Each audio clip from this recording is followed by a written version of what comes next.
Muy buenas tardes. El Tribunal Federal de Justicia Administrativa, a través de su Comisión para la Igualdad de Género, agradece su asistencia al panel Los derechos de las mujeres en la diversidad.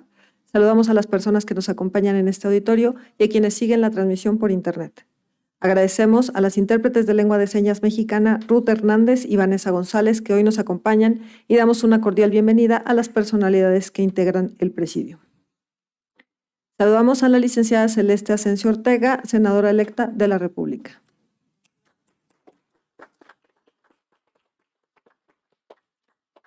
A la diputada María Rosete Sánchez, secretaria de la Comisión de Igualdad de Género de la Cámara de Diputados.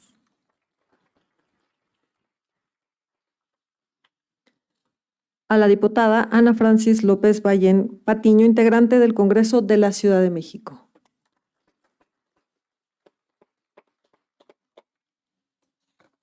Asimismo, recibimos a la maestra Lolkin Castañeda Vadillo, activista y feminista. También recibimos a la doctora Alicia Elena Pérez Duarte y Noroña, investigadora titular del Instituto de Investigaciones Jurídicas de la UNAM. A la licenciada Andrea Gutiérrez Sánchez, secretaria técnica del Congreso de la Unión. A la magistrada Magda Zulema Mosri Gutiérrez, integrante de la segunda sección de la Sala Superior y presidenta de la Comisión para la Igualdad de Género de este tribunal. A quien además le cedemos el uso de la voz para que dé un mensaje de bienvenida. Adelante, magistrada.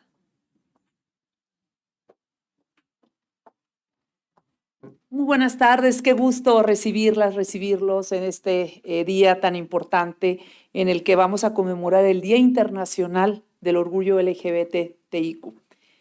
Bueno, a nombre del presidente de este Tribunal Federal de Justicia Administrativa, Guillermo Valls, y de las personas que forman parte de esta institución, les damos la más cordial bienvenida. Y en el marco de la conmemoración del Día Internacional del Orgullo LGBT y más, les doy la más cordial bienvenida a este evento denominado Los Derechos de las Mujeres en la Diversidad, que reúne a importantes activistas y personas promotoras de los derechos humanos.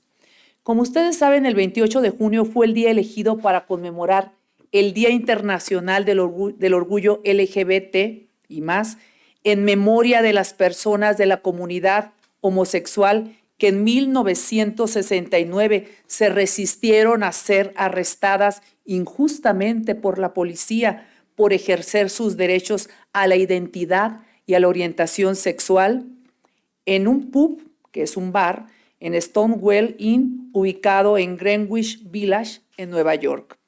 Ese acontecimiento, que es conocido como los disturbios de Stonewall y que para los diversos colectivos marca el inicio del movimiento de la liberación homosexual de América del Norte. Si bien desde entonces ha habido avances importantes en el reconocimiento de los derechos de las personas homosexuales, como son el derecho al matrimonio o que puedan ejercer sus derechos de acceso a la seguridad social, esos derechos han sido reconocidos debido a la lucha permanente de la comunidad y siguen siendo víctimas de discriminación por su orientación sexual, lo que limita sus oportunidades de educación, de empleo y acceso a la salud. La doctora Venegas, por favor, aquí al presidium. Desde 2018, la Comisión Interamericana de Derechos Humanos ha destacado que la discriminación que afecta a las personas del colectivo lésbico, gay, bisexual, transexual, las inserta en un ciclo de exclusión que generalmente tiende a culminar en la pobreza por falta de acceso a los servicios, a oportunidades y a prestaciones sociales, por lo que ha recomendado la Comisión Interamericana a los estados que adopten medidas integrales para abordar de manera efectiva la discriminación y la violencia que enfrentan las personas de la comunidad LGBT y que viven en la pobreza y que van a continuar, definitivamente realizando o dedicando esfuerzos y recursos para erradicar esta situación. Quiero decirles que de acuerdo con la Comisión Nacional de Derechos Humanos de nuestro país, de 2012 a 2018, al menos 473 personas LGBT fueron asesinadas en México por motivos relacionados a la orientación sexual, a la identidad, a la expresión de género percibida de las víctimas. Es decir, que en promedio al menos 79 personas LGBT son asesinadas al año en nuestro país, lo que equivale a 6.5 homicidios por mes. Pese a lo alarmante que pueden resultar estas cifras para algunos colectivos, la falta de datos sobre el perfil de las víctimas o las circunstancias en las que se dan esos homicidios o feminicidios es lo que ha impedido a las fiscalías que precisamente conozcan la verdadera dimensión del problema y principalmente en los delitos cometidos contra lesbianas y mujeres bisexuales, ya que éstas sufren adicionalmente amenazas constantes de violaciones colectivas como un supuesto remedio o método de curación para su regreso a la heterosexualidad. Estos delitos que siguen sin ser tipificados y respecto a los cuales la mayoría de los estados carecen de protocolos de investigación y también carecen de protocolos para una impartición de justicia verdadera. Sobre este punto, quiero reconocer el esfuerzo que ha hecho el Poder Judicial de la Federación, especialmente la Suprema Corte de Justicia, que en el año 2022 emitió el protocolo para juzgar con perspectiva de orientación sexual, identidad y expresión de género y características sexuales. Esto ha facilitado a las personas juzgadoras las herramientas argumentativas y legales para proteger y sobre todo garantizar los derechos de las personas de la comunidad LGBT y más. Promover la erradicación de los prejuicios y estigmas que alientan la discriminación de las personas homosexuales y bisexuales, que les impiden o dificultan el ejercicio de sus derechos, así como poder desarrollar plenamente sus proyectos de vida, es una tarea compartida tanto del Estado como de la sociedad, es decir, de instituciones y de la sociedad. Y es necesario que sigamos avanzando en la protección, sobre todo con la garantía absoluta de los derechos de todas las personas, sin que importe su sexo, su tono de piel, su edad, discapacidad, ni, por supuesto, su orientación sexual. El día de hoy celebramos la diversidad porque la nuestra es una sociedad plural, cuya principal fortaleza está en la composición, pero también es uno de sus mayores riesgos.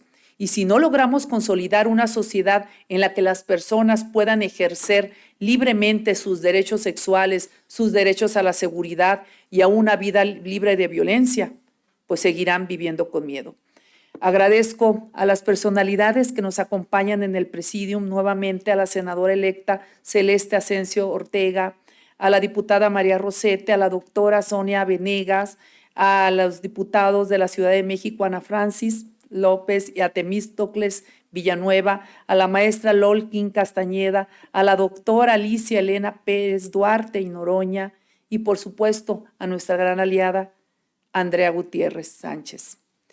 Agradezco también a las personas de este tribunal que nos acompañan y que siempre muestran su compromiso con los derechos de las personas, con los derechos de las mujeres y en este caso, en este panel, su participación en atendiendo las legítimas propuestas, problemáticas, inquietudes y simplemente esta posibilidad de levantar la voz, que como lo van a hacer en un momento las personas panelistas, pues nos da mayores elementos para seguir no solamente sensibilizándonos, sino concientizándonos de la necesidad de garantizar los derechos de todas las personas a ejercer libremente sus proyectos de vida.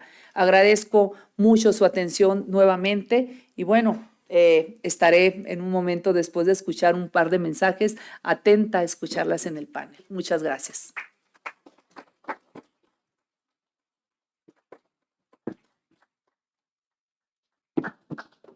Gracias, magistrada. A continuación, solicitamos, por favor, cedemos el uso de la palabra a la diputada María Rosete Sánchez, secretaria de la Comisión de Igualdad de Género de la Cámara de Diputados, para un breve mensaje.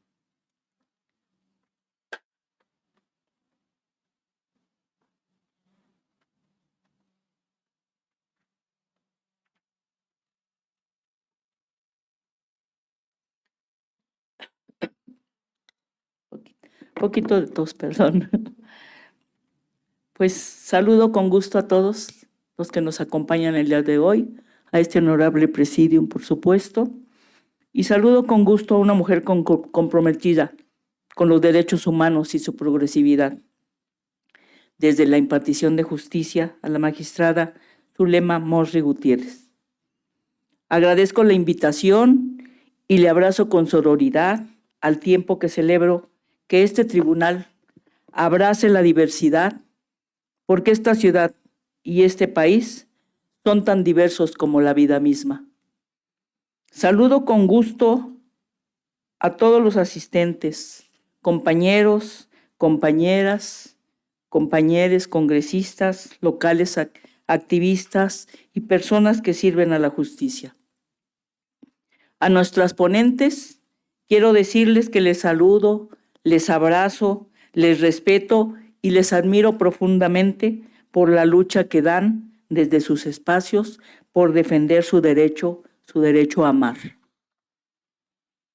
Hoy me posiciono como su aliada y lo hago profundamente por Aldair, por Romana, por Andrea, que están aquí, porque su arcoíris de la diversidad ilumina mi trabajo y mi vida. Cada día, porque estoy orgullosa de quiénes son, de su lucha, de su esfuerzo, de su trabajo, de su resiliencia, y porque hemos dado la batalla más de una vez por defender su derecho a amar y eliminar todo tipo de discriminación, porque sueño su sueño, el de cada persona que se sienta libre de ser quien quiera ser, el que nacer mujer y ser diverso no signifique condiciones desiguales. Sueño que cada persona en cada rincón de este país pueda desarrollarse plenamente desde la libertad y con dignidad. Hoy me siento orgullosa de compartir en este espacio, que mi equipo diverso me abraza desde su amor y que siempre me dejan una enseñanza. Aldair me enseña su lenguaje único del amor. Romana, como una madre lesbiana, me enseña a hacerle frente a todos los estigmas de la vida. Y mi querida Andrea, quien es luz en mi oscuridad, con quien comparto valores que guían nuestros pasos en el día a día. Es la joven que tiene la capacidad de sentir la injusticia del otro como propia. Una mujer diversa y resiliente que me ha acompañado en incontables batallas y a la que he visto luchar por defender su derecho a amar y con la que he luchado cuando han intentado violentarla. Porque cada uno lucha desde su espacio, en su tiempo y en su momento. Como su representante, defiendo el amor, la libertad y la igualdad. Por ello, he impulsado una agenda que proteja sus derechos. He votado y seguiré votando por todas, por todos y por todes. Por los que fueron silenciados, por las que todavía no pueden alzar la voz y por las que siguen en la lucha, hasta que la dignidad sea una forma natural de vida. Es cuanto.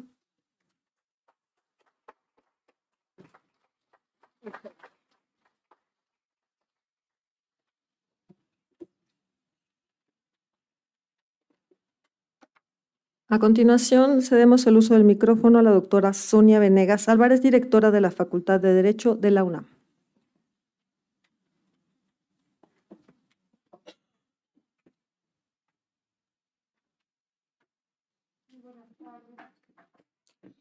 Buenas tardes a todas, a todos, a todes. En principio no tenía yo prevista ninguna participación, pero le pedí a la magistrada también me solicitó dirigir unas palabras porque Sí, es realmente muy importante para la Facultad de Derecho de la Universidad Nacional Autónoma de México, la universidad pública más importante, el darle relevancia a este tipo de eventos interinstitucionales, los derechos de las mujeres en la diversidad. Entender no solamente la pluralidad y educar en las universidades jurídicas desde esta inclusión, sino también el cómo ejercer estos derechos. Tenemos muy claro que las mujeres de la diversidad no solamente han sido y son objeto de discriminaciones y de diferentes tipos de violencia laboral, económica, psicológica, es un amplio abanico, sino que tan solo el pensar en el ejercicio concreto de todos y cada uno de sus derechos humanos exigen muchas veces particularidades. Si nos referimos tan solo por mencionar un derecho a la salud, tienen exigencias particulares. Si hablamos, ya lo mencionaba la magistrada Zulema Mosri, a quien además me une una amistad de muchos años y de una lucha codo a codo. Yo he sido integrante de comisiones internas para la igualdad de género en la Facultad de Derecho y hemos trabajado institucionalmente y personalmente también en estos temas. Me parece que es muy relevante el poner en la agenda en esta agenda de estos nuevos gobiernos que están iniciando, y qué bueno que encontremos aliadas como la senadora Asensio, Celeste Asensio Ortega, y desde luego pues también grandes investigadoras que veo aquí. No voy a mencionar nuevamente a todas y a todos y todos integrantes del panel, pero sobre todo pues quienes se encuentran presentes, ya sea en vía remota o de manera presencial en este auditorio. Felicitar y darle la seriedad, la relevancia al tema que tiene, que sepan que desde la Facultad de Derecho de la UNAM también estamos preocupadas y ocupadas en hacer efectivos y en educar a nuestras alumnas, alumnos y alumnas en pro de los derechos de todas, de todos y de todes. Muchísimas gracias, y ya no quiero abusar del uso de la voz, porque, bueno, muchas gracias y enhorabuena por el evento.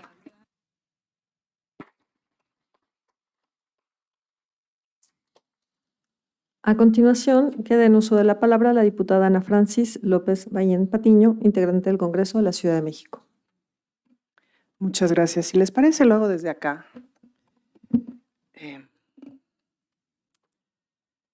Yo vengo muy panorámica el día de hoy. No sé si les pasa a Alicia, LOL, que ya no nos cosemos al primer hervor, que de pronto es muy impresionante. En los últimos 30 años, que puedo decir que son los que puedo atestiguar con mi cuerpo, con mi corazón y con mi alma lo que ha cambiado esta ciudad, es muy impresionante, ¿no? Porque una viene y nos dice, ¡ay, insurgentes! Me bajo, me voy más rápido, el teléfono, tengo que... Estoy en el Tribunal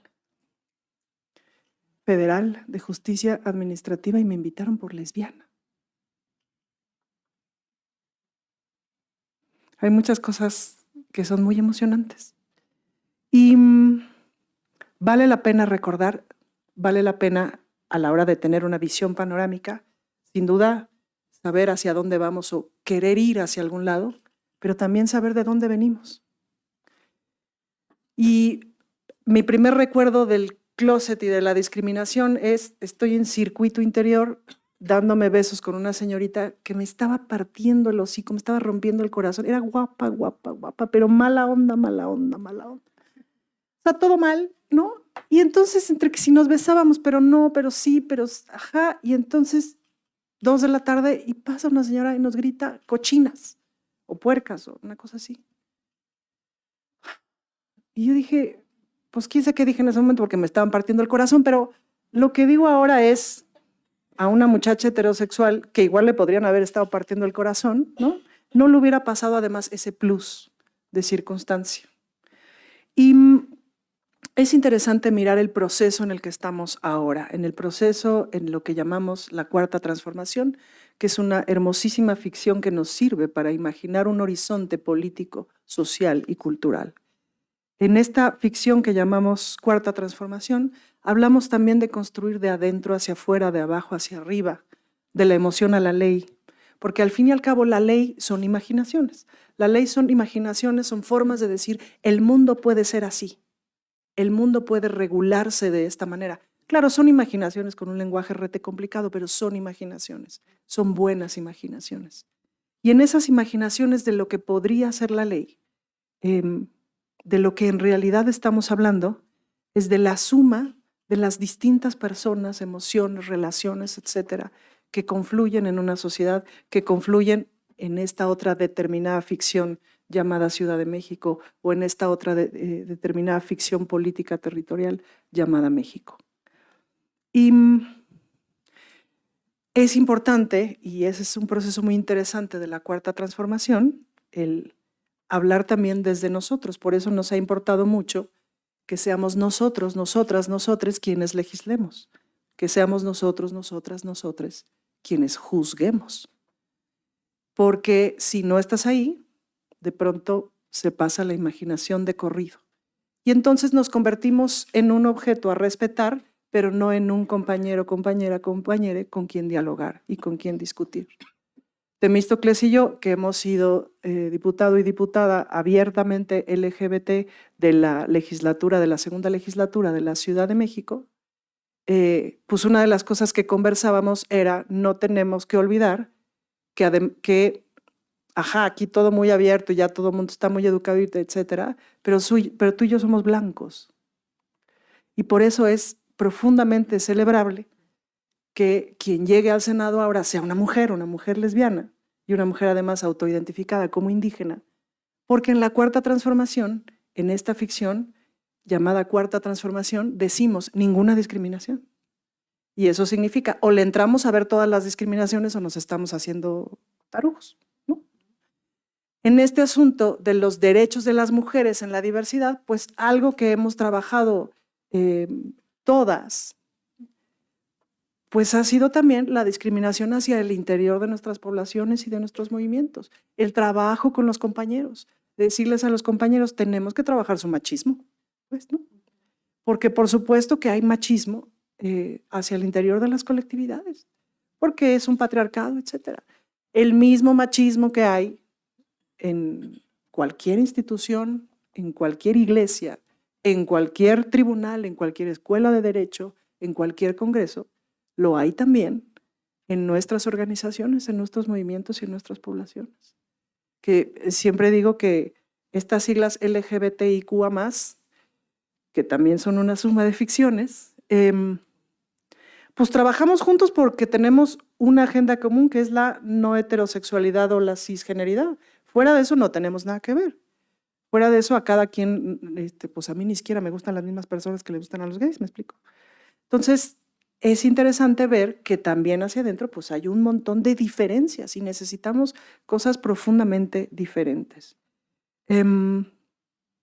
Pensando, por ejemplo, hay ahorita una exposición que les recomiendo mucho en las rejas de Chapultepec, que está con fotografías, contada un poquito la historia, pedazos de la historia del movimiento en esta ciudad. Y entonces hay unas fotos de cuando las racias y de cuando, pues esta levantadera, porque también de ahí venimos, pues, ¿no? A mí no me tocó, yo ya soy de la generación en la que no me tocó que me levantaran de un antro y me llevaran a la cárcel por ser lesbiana, pero sí me tocó que nos cerraran los antros. Y los antros eran nuestro único lugar de socialización. Es decir, era el único lugar en donde con certeza y con seguridad podías echarle la mirada 14 a alguien sin que eso te fuera a costar el trabajo, la escuela o una paliza, pues, ¿no? Y eso es bien importante. Ahora que me toca ser mamá y que estoy justamente cuidando para que mi hijo, mi hija socialicen, ¿no? Y se relacionen con las otras personitas adolescentes y sus hormonitas y etcétera, pues qué importante es poder sacar a pasear las hormonitas en libertad. Y eso no se podía si no ibas al antro, pues, ¿no? Hasta hace 30 años, no es tanto. Y veo, por ejemplo, en este asunto de los horizontes, sin olvidar de dónde venimos en este asunto de los horizontes, veo, por ejemplo, un horizonte posible que sea que tengamos los derechos en todos lados. Una estrategia de la democracia ha sido los espacios de especialidad, ¿no? La unidad especializada de atención a la diversidad, la clínica especializada de atención a la diversidad, la escuela especializada, ¿no? Todo bien, es un paso, pero a lo que tenemos que aspirar es a que nos atiendan en cualquier lado, ¿no? A que en cualquier lado exista la capacitación absoluta para atender a cualquier persona de acuerdo a su circunstancia. Una de esas circunstancias es la diversidad sexual. En esos horizontes, por ejemplo, pues ya ven que viene el mundial. Es interesante, porque los últimos 2 mundiales son el de Rusia, en donde somos consideradas personas terroristas, y en donde hubo mucha crítica y mucha cosa pública de jugadores con banderitas de diversidad y etcétera en apoyo, ¿no? Y entonces el de Rusia fue el mundial de la homofobia. Y luego vino el de Qatar, que además de ser el mundial sin alcohol, fue básicamente el mundial sin mujeres. Pero ahora viene México. Y además viene México en este momento. Entonces, va a ser, digo, porque ni modo, o sea, créanme que yo de fútbol sé lo mismo que de chino, pero es una ventana al mundo. Es decir, el mundo observa. Y que México van a observar. Y sin duda van a observar un México de libertades. Y de eso nos tenemos que sentir muy orgullosos, orgullosas y orgulloses, porque ese es el México que hemos venido construyendo. Y sí, en este mes toca, ¿no? Desde el 17 de mayo para acá, a mí me ha dado, no sé si coinciden, me ha dado esta cosa en el pecho de pronto respirar y recordar y decir, y claro, y recuerdas y dices, me corrieron de mi casa por ser lesbiana. Y ahora nos toca hacer políticas públicas para que no corran a nadie de su casa. O para que si corren a alguien de su casa, haya una institución que le reciba. Porque no está bien, porque no es decente correr a nadie de su casa por su orientación sexual, por su identidad de género. Entonces toca recordar y toca en este horizonte pensar cuáles son los aprendizajes. Y yo creo que hay cosas bien interesantes que reflexionar en este mes y ya con esto termino. Creo que es bien importante reconocer todo lo que hemos construido, avanzado, etcétera. Bien importante reconocer una alianza como esta. No, hace 15 años, ¿qué nos íbamos a imaginar que podíamos entrar a una institución como esta, a tener una conversación, ya no digamos respetuosa, sino echadita para adelante, ¿me explico? Echada para adelante en la construcción. Imposible de imaginar. Y eso me parece que siempre hay que tenerlo muy claro. Y en esta propuesta de la cuarta transformación, y que con eso cierro, la propuesta es desde adentro hacia afuera, desde abajo para arriba. Es decir, ¿qué nos hace falta construir? ¿Qué nos hace falta legislar? ¿Qué nos hace falta juzgar, etcétera, etcétera? Que cuide detalladamente la vida y las emociones y el corazón de cada persona, imaginando todas las circunstancias posibles. No hay nada nuevo bajo el sol, no manchen, hay mucho nuevo bajo el sol. Y entonces, en ese sentido, ¿cómo vamos construyendo sin la suma de discriminaciones? ¿Cómo seguimos construyendo sin la suma de discriminaciones? Y ya no tanto en la obligación de deja entrar a los gays, sino en la construcción, en la imaginación de cómo nos convertimos, la sociedad en su conjunto, en una sociedad menos discriminadora. Porque nadie quiere discriminar, se ve mal y además hace daño. Así que gracias por la invitación, de verdad, y un placer compartir acá con todas las compañeras. Muchas gracias.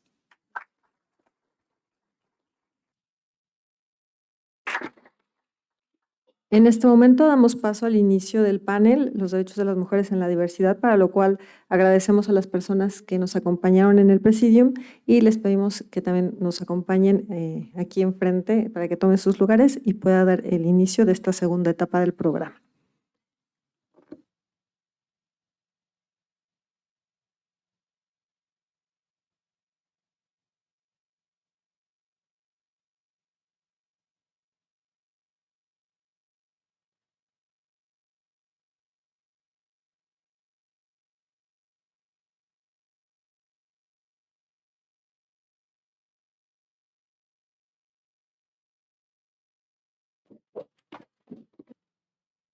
Dios, aquí. Muchísimas gracias. Antes de comenzar con el trabajo del panel, quiero agradecer la valiosa oportunidad que tenemos de escuchar el testimonio de la diputada, lo que nos transmitiste, que efectivamente nosotros también recordamos este paso de los años, porque tampoco nos cosemos al primer hervor, como dicen, ¿no? Pero también coincidimos y realmente es muy satisfactorio que se abran los espacios, tener la oportunidad de dialogar libremente y levantar la voz por aquellas que no tienen el espacio, el foro para hacerlo, por aquellas que no saben cómo hablar, cómo pedir, cómo unirse para exigir. Vienen muchas representantes de los colectivos que traen mucha gente detrás de ellos, que son precisamente las que han hecho lo propio, pero qué bueno que podemos estar a un lado, conocer a estas personas que han hecho lo propio precisamente por aquellas que no han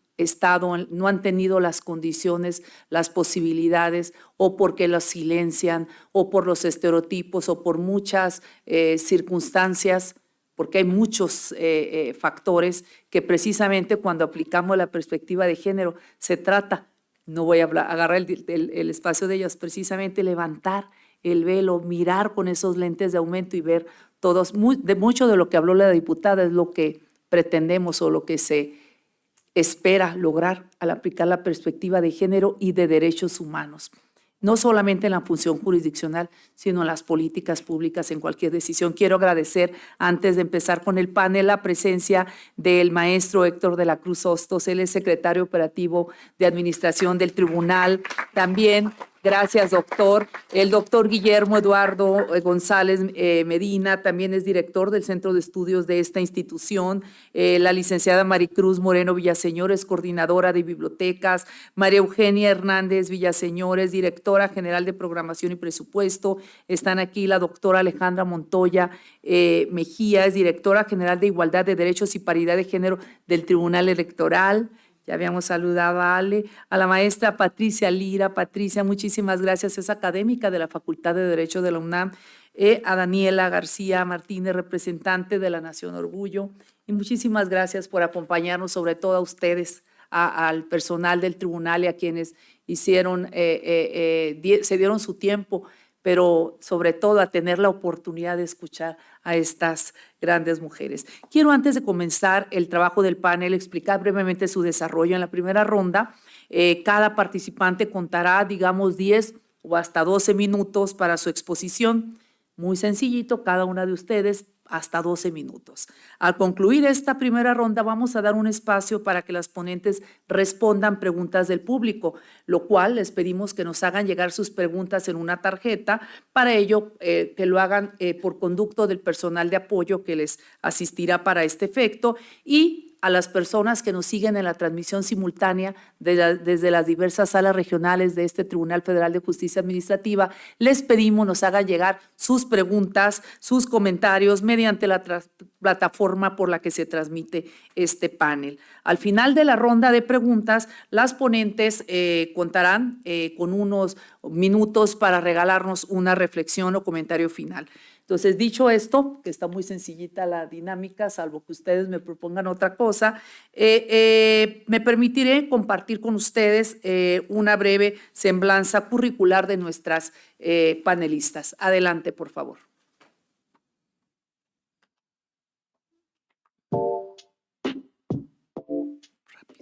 Licenciada Celeste Asensio Ortega, es activista en pro de los pueblos indígenas, defensora de la mujer, promotora de la primera marcha del orgullo purépecha LGBTIQ+, de Paracho, en Michoacán. Es licenciada en Derecho y Ciencias Sociales por la Universidad Michoacana de San Nicolás de Hidalgo. En 2018 fue diputada federal, donde creó y presidió la Comisión de Juventud y Diversidad Sexual. Actualmente es senadora electa por Michoacán. Doctora Alicia Elena Pérez Duarte y Noroña. Actualmente es investigadora de tiempo completo en el Instituto de Investigaciones Jurídicas de la UNAM.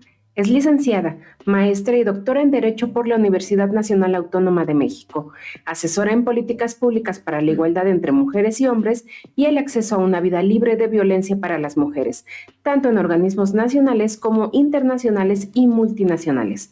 Primera fiscal especial para la atención de delitos de violencia contra las mujeres en PGR. Maestra Lol King Castañeda Vadillo.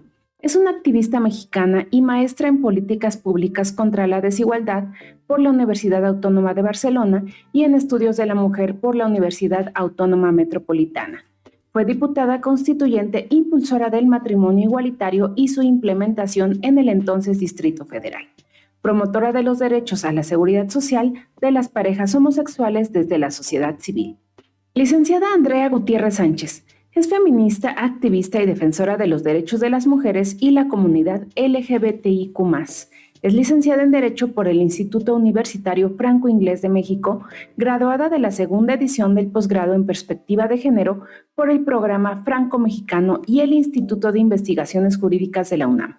Maestrante en Derecho Constitucional y Derechos Humanos en el Centro de Estudios Jurídicos Carbonell. Cuenta con una trayectoria profesional de 15 años participando en la vida democrática de México, desde la vida partidaria y el servicio público. Actualmente se desempeña como secretaria técnica en la 65ª legislatura del Honorable Congreso de la Unión. Muchísimas gracias. Bueno, damos inicio a la primera ronda, sin más preámbulo. Y yo haría una primera pregunta, que espero, voy a señalar unas preguntas que son parte de lo que nuestras panelistas podrán responder. Y la primera es, ¿pensamos en las mujeres cuando hablamos de los derechos de las personas de la comunidad LGBTI y más? ¿Podría considerarse que las violencias que sufren son adicionales a las violencias patriarcales? ¿Y cuáles son los principales temas que ocupan a la agenda de las mujeres de la diversidad sexual?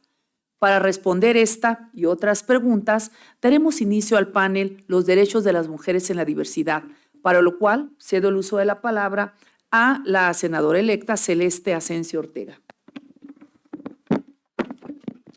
Hola, ¿qué tal? Muy buenas tardes a todas, a todos, a todes. Desde luego agradecer la oportunidad de poder estar aquí en este Tribunal Federal de Justicia Administrativa. Y bueno, respondiendo en cuanto al tema de mujeres y derechos LGBTIQ+, primeramente comentar que voy a retomar parte de lo que fue la primera, segunda y tercera marcha del Orgullo Purépecha LGBTIQ+, que tuvimos a bien realizar en Paracho, de donde soy originaria. Y lo retomo, ¿por qué? Porque justamente uno de nuestros lemas en esta primera marcha fue: por usos y costumbres incluyentes es bueno ser diferente. ¿Y por qué tiene toda la importancia? Pues porque precisamente mucho tiene que ver con el tema de violencias porque somos jóvenes, porque somos mujeres, porque somos indígenas y agregándole la cerecita al pastel, pues somos lesbianas, ¿no? Entonces, en esta primera marcha, en la que, por cierto, agradezco que haya estado presente la diputada María Rosete y Andrea, grandes amigas, pues precisamente temíamos mucho que hubiese represalias de parte de algunos compañeros que son de comunidades originarias, donde de entrada nos decían que quitáramos la palabra purépecha, que porque dentro de los purépechas no existía eso, cosificando de entrada la diversidad sexual.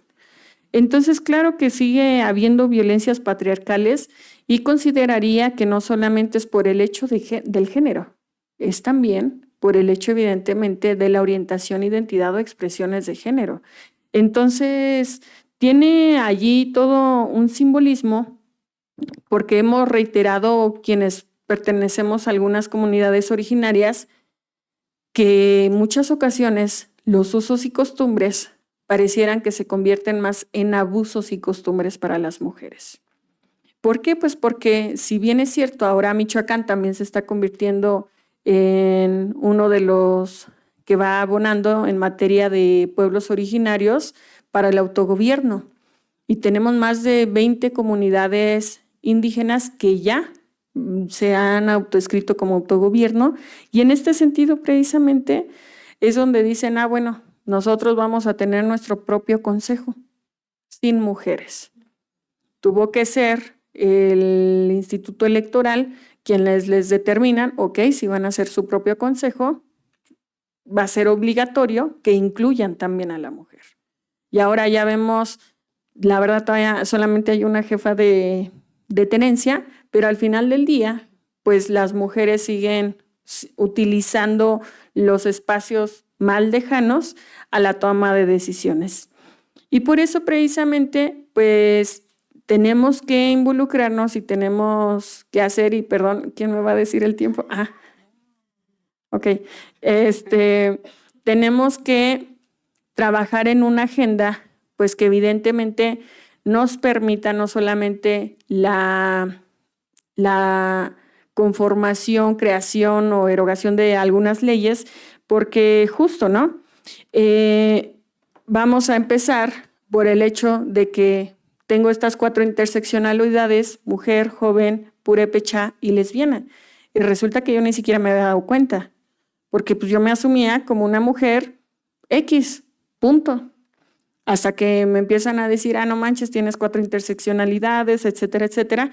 Y de pronto, pues justo uno de mis objetivos fundamentales al entrar a la Cámara de Diputados fue que pudiéramos trabajar la educación sexual en absolutamente todos los niveles de estudio.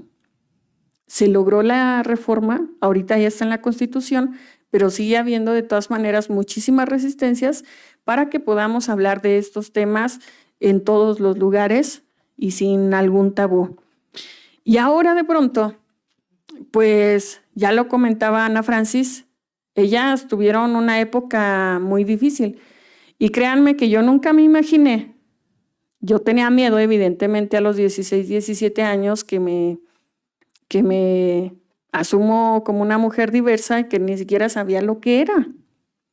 Porque al ser de un pueblo, pues si ustedes acá en Ciudad de pronto les daba cierto temor, ahora imagínense allá donde ni siquiera se toca el tema, donde ni siquiera existe la palabra lesbiana, yo creo todavía, ¿no? Entonces a lo que voy es a que nunca me imaginé que por ser o tener estas 4 interseccionalidades fuera lo que me ha llevado a ser la primera senadora abiertamente lesbiana en la historia de México. Y de pronto cuando te cae el 20, como dijéramos, pues dices, no manches, estamos rompiendo un montón de paradigmas, un montón de estigmas.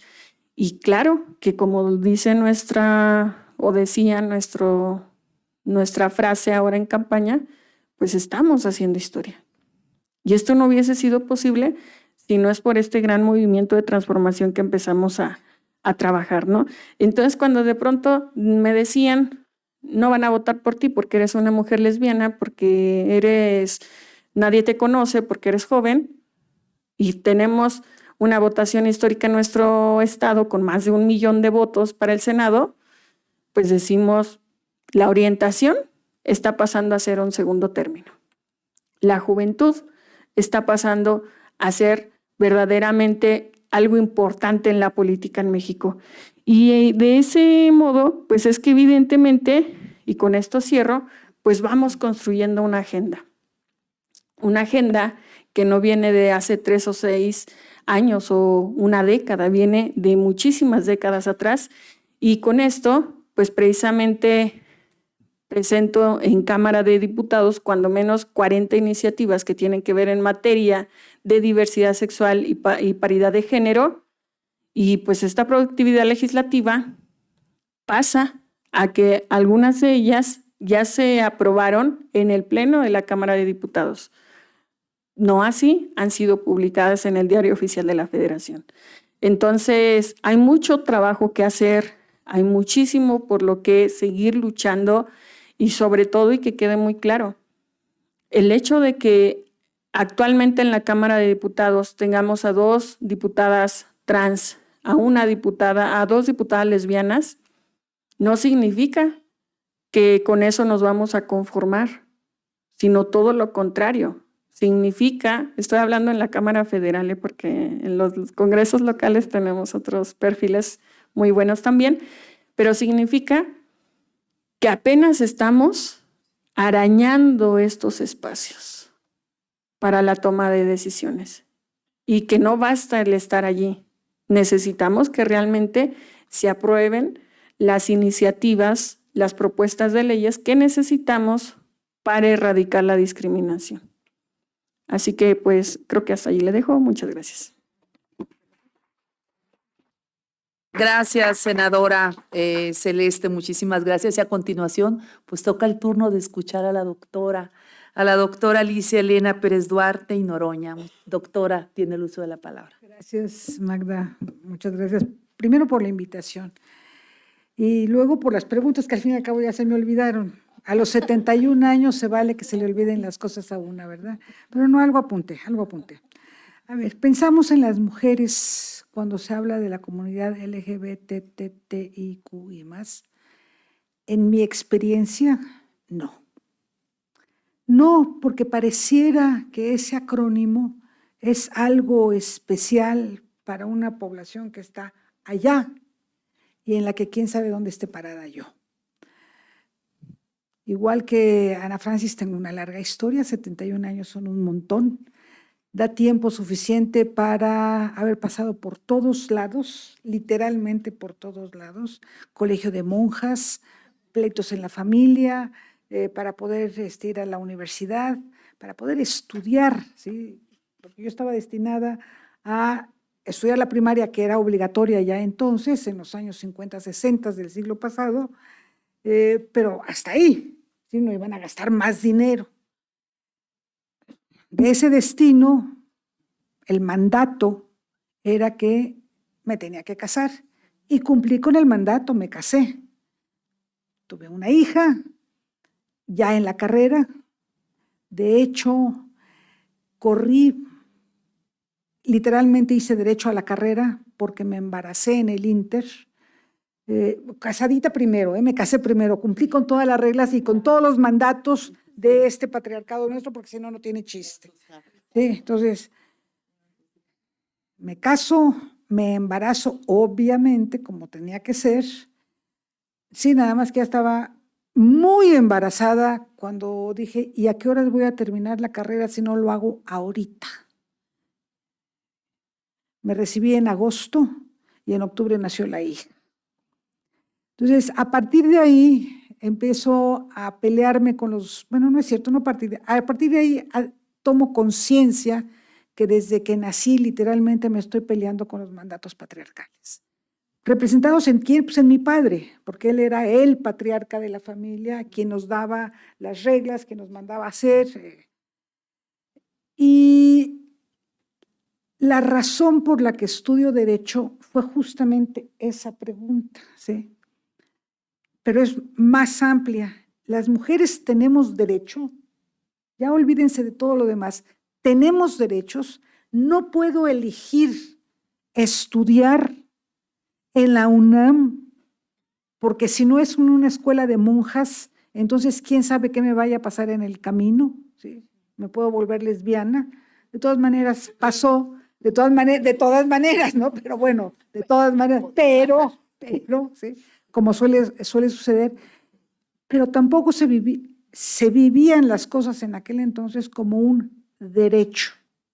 Simplemente no era un derecho, eran cosas que pasaban y que se vivían así y que pues había que correr si queríamos tener un diploma que dijera que soy abogada, licenciada en Derecho por la UNAM, licenciado en Derecho por la UNAM. Señora directora, por favor, sí, ya sé, sí.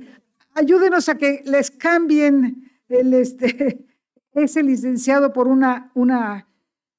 Esto implica, para mí, ¿qué es lo que implica? Y creo que implica para muchas niñas que empiezan a recorrer el camino de la vida, con una diferencia.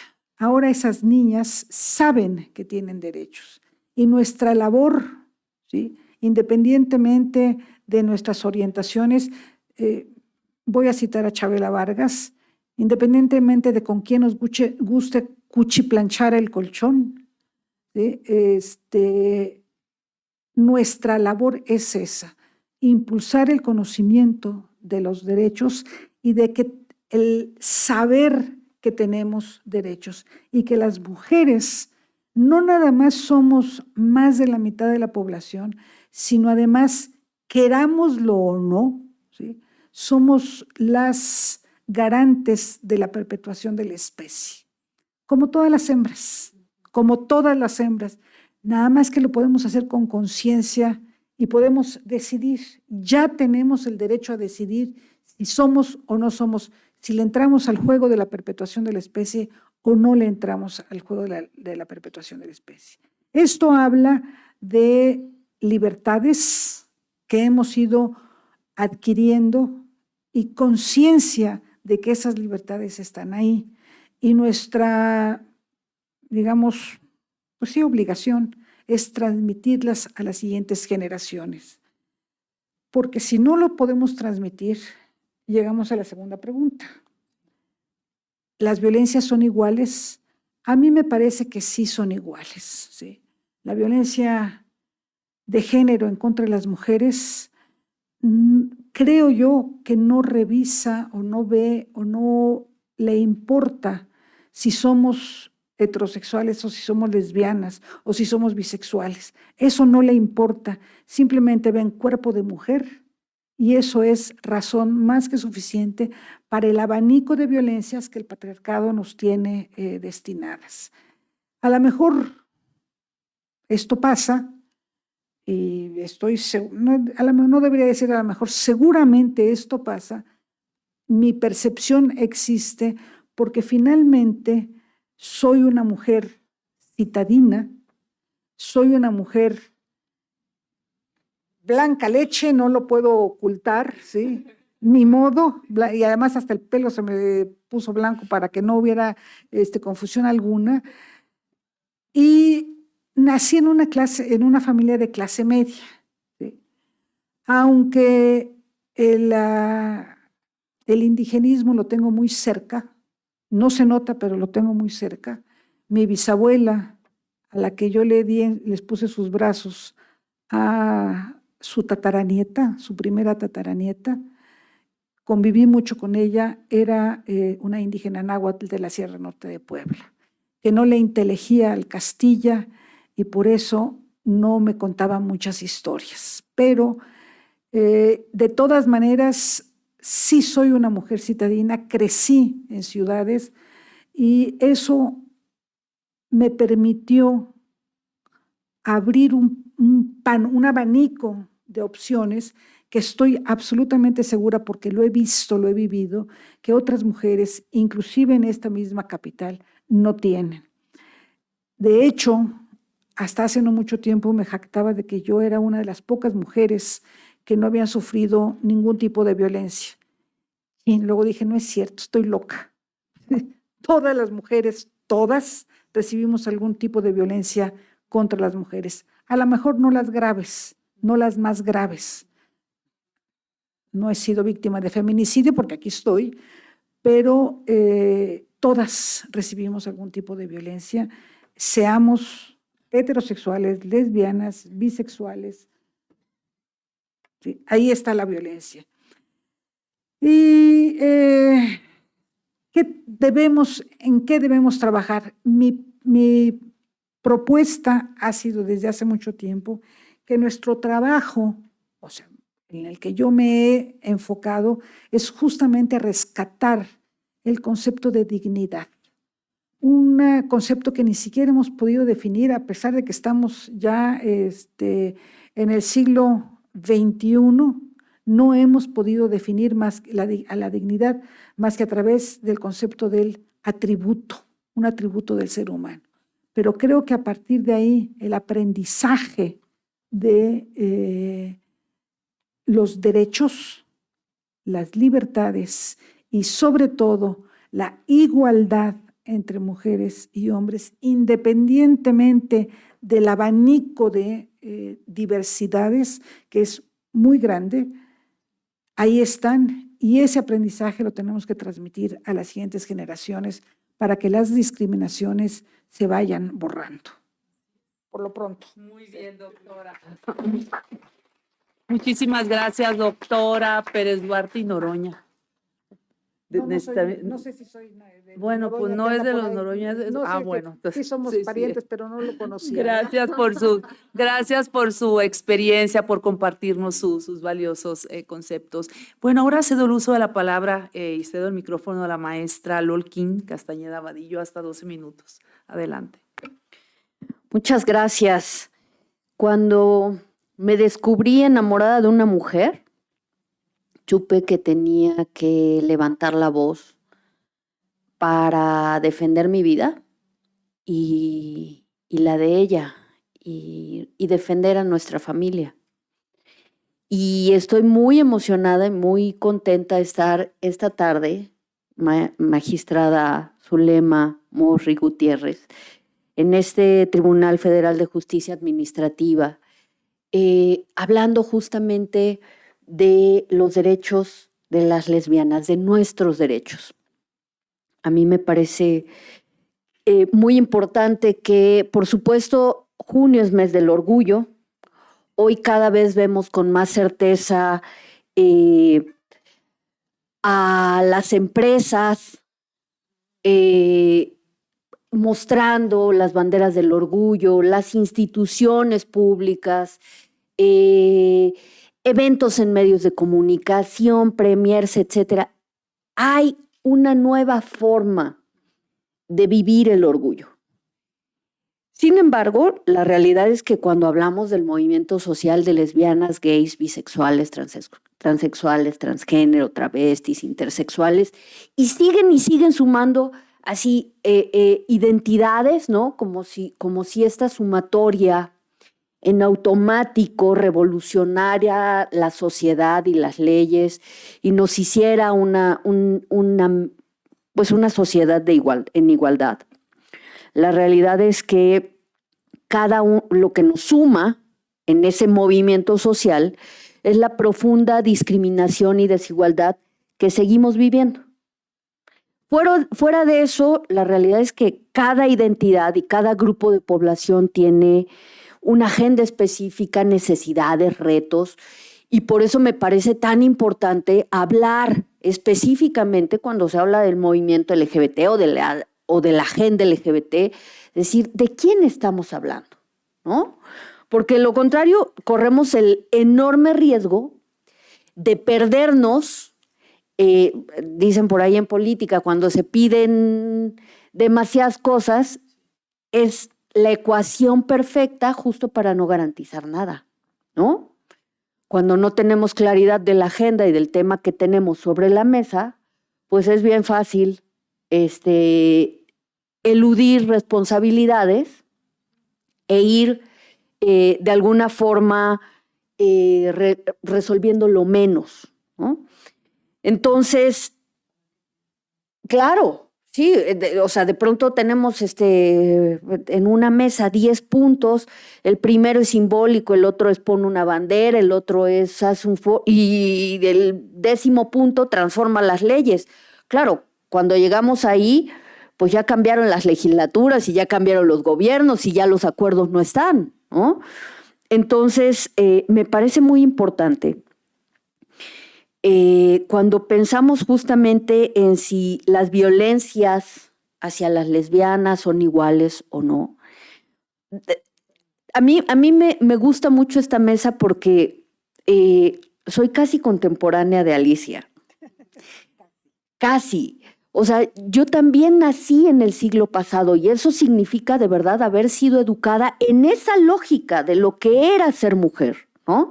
A diferencia de Celeste o de Andrea, que hoy han podido crecer en otro contexto, con nuevas leyes, con un reconocimiento que a ellas les permite librar una serie de violencias y pararse en un lugar distinto a construir y a hacer política. Y eso refresca muchísimo lo que viene y lo que se está construyendo. Entonces, por supuesto, las lesbianas formamos parte de este grupo de población que es mayor al de los hombres, pero que sigue siendo entendido como una minoría. Y entonces, el gran reto que tenemos es entender justamente que la paridad no tiene que ver con un número en abstracto, tiene que ver cómo redistribuimos el poder, cómo participamos de la toma de decisión en todos los ámbitos. Entonces, desde ahí, digamos, el activismo que yo he venido desarrollando ha sido desde la participación política como lesbiana, ¿no? Abiertamente en los espacios y pudiendo además no sin asumir el riesgo que ha implicado en distintos momentos el hablar abiertamente de mí, o sea, de este ser lesbiana además feminista. Además, lo cual por supuesto me ha permitido en algunos momentos desde esa participación liderar algunos procesos, ¿no? No sin que no de manera simple, porque en efecto lo que hemos tenido es también que librar no solo las violencias del conservadurismo, de los prejuicios, de los estigmas, sino también la violencia del machismo y la misoginia de nuestros compañeros gays, ¿no? En donde poco les gusta a veces que quien esté liderando los procesos sea una lesbiana, ¿no? Y entonces, de tal forma que esta participación política, por supuesto, ha permitido abrir espacios, construir leyes, construir programas, políticas públicas y demás. Pero nos queda el gran reto de cómo vamos en este diálogo como movimiento social, cómo logramos empatar en una agenda amplia con nuestros compañeros gays, con nuestras compañeras trans y con las otras identidades que vienen sumando justamente desde sus necesidades. Entonces, me parece que ahí es uno de los retos que tenemos y que quisiera mencionar, por ejemplo, el proceso del matrimonio civil en el Distrito Federal, que fue un proceso que transformó, nunca mejor dicho, que transformó el rostro del movimiento social en todo el país. Porque si bien el matrimonio se estaba aprobando en el Distrito Federal, los efectos serían en todo el país. Y justamente ante esos efectos fue que se promovió la acción de inconstitucionalidad por parte del presidente de la República, de la Procuraduría General de la República, es decir, de la Defensoría del Pueblo volcada, una institución pública volcada en contra de las personas a quienes tendría que representar junto con la Comisión Nacional de Derechos Humanos. Poca cosa, ¿no? Y lo que no querían, claro, era que se alterara el orden hegemónico heteropatriarcal de lo que significa el matrimonio, que es una institución o era definida así como una institución heterosexual con fines de procreación. Y que entonces lo que estábamos haciendo era cambiar las leyes y adecuarlas a las realidades sociales de la época para reconocer a nuestras familias. Y reconocer también que si una pareja heterosexual decide casarse y no quieren procrear, también es parte de su libertad, ¿no? O sea, este desarrollo a la libre personalidad. Entonces, derechos que fueron quedando ahí plasmados, que permitieron además que trajéramos a parejas de toda la República Mexicana a casarse, para que luego fueran a sus entidades y decíamos, son parejas embajadoras, ¿no? Tú vas a ir a Puebla, a Jalisco, a Nuevo León, a reconocer los derechos de tu familia, que era seguridad social, el reconocimiento de familias, por supuesto viudez, en fin, una serie de cosas. Entonces, hasta allá fueron los alcances y eso permitió que de manera muy afortunada, cada entidad comenzara a generar sus propias estrategias de organización. Y entonces que fueran fortaleciéndose y creándose nuevos liderazgos, nuevas organizaciones que en libertad tenían su proceso de incidencia Y así logramos, por supuesto, que en toda la República hoy tenga un rostro distinto, no sin obviar la importante incidencia que ha habido en esta construcción de personas aliadas o aliados, ¿no? Por supuesto, ahí a mí me parece muy importante, recordando justo las pasadas elecciones, que hoy tenemos una presidenta, Claudia Sheinbaum Pardo, que va a entrar próximamente, que cambia el rostro, que retoma esta agenda como parte de sus compromisos, de sus acuerdos, que además no solamente es tomar una bandera y hacerse una fotografía, ¿no? Sino forma parte real de los trabajos que ella ha venido desarrollando, de los compromisos que se han tenido y de que sabemos que no se necesita ser lesbiana, homosexual, bisexual, trans, para defender estos derechos, ¿no? Que es la misma experiencia que tenemos en Ciudad de México con la nueva jefa de gobierno, Clara Brugada, ¿no? Veíamos del otro lado a un señor tomándose la foto con una bandera del orgullo y con liderazgos que no representan realmente una agenda de derechos, ¿no? Entonces, recordaba hace rato que hablaba Ana, una consigna muy bonita que decía: a mí no me gusta el pan, a mí no me gusta el pan, me gusta la tortilla nacional, ¿no? Y desde ahí, por supuesto, ¿cómo vamos cambiando el rostro?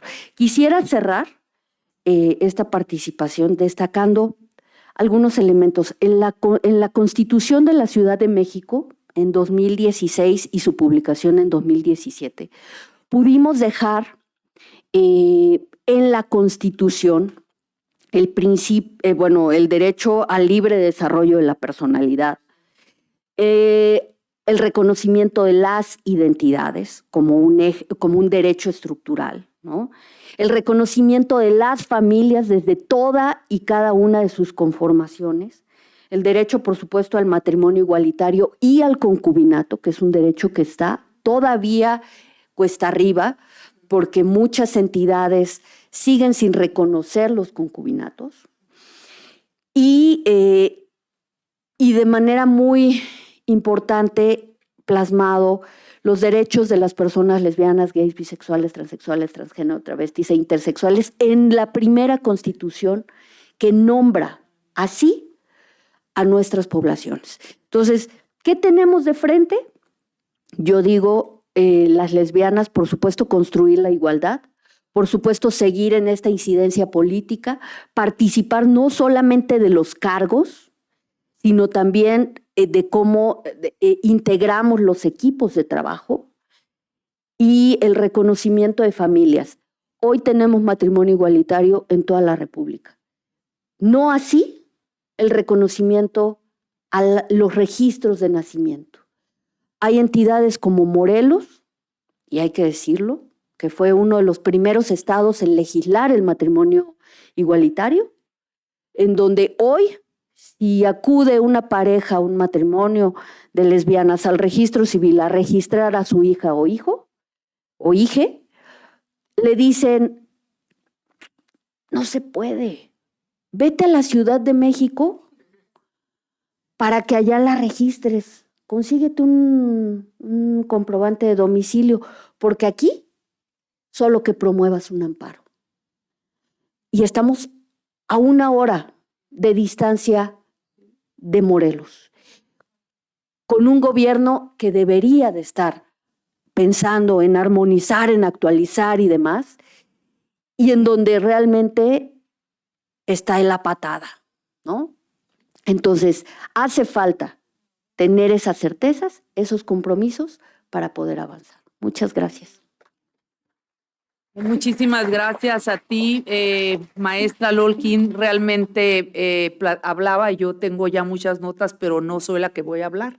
De modo que te agradezco mucho y le cedo el uso de la palabra ahora sí a la maestrante Andrea Gutiérrez Sánchez. Andrea, adelante. Gracias, magistrada. Buena tarde. Pues me permití escribir algunas líneas que espero respondan sus preguntas. Iniciaré diciendo que soy Andrea y estoy hecha de las palabras de mi abuela, el amor incondicional de mis tías, la alegría de mis amigos, la fortaleza de María y del corazón de Alejandra, la mujer que acompaña mis pasos. Yo soy por las que fueron, por las que están y por las que seguirán siendo. Saludo y abrazo con gusto a una mujer que admiro por su vocación de servir en la impartición de justicia. Decirle, magistrada Zulema Morri, que le reconozco como una aliada en la defensa y protección de nuestros derechos.